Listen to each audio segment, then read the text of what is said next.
আরে সুন্দরী, কি হয়েছে তোমার? তোমার মন খারাপ কেন? এই সুন্দরী, এই তোমার মন খারাপ কেন? কি হয়েছে? আজকে দুপুরে কোথায় গেছিলা তুমি? হ্যাঁ, তোমার খুঁজে পাই নাই। কোথায় আসছিলা তুমি? কি হয়েছে, কথা বলো না কেন? তোমার মন খারাপ?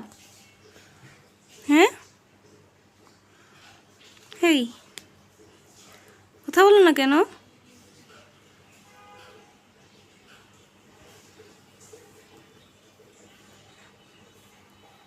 বেচারা, ঘুমাও। মন খারাপ করছো? এই কথা বলো না কেন? এই ঘুমাও।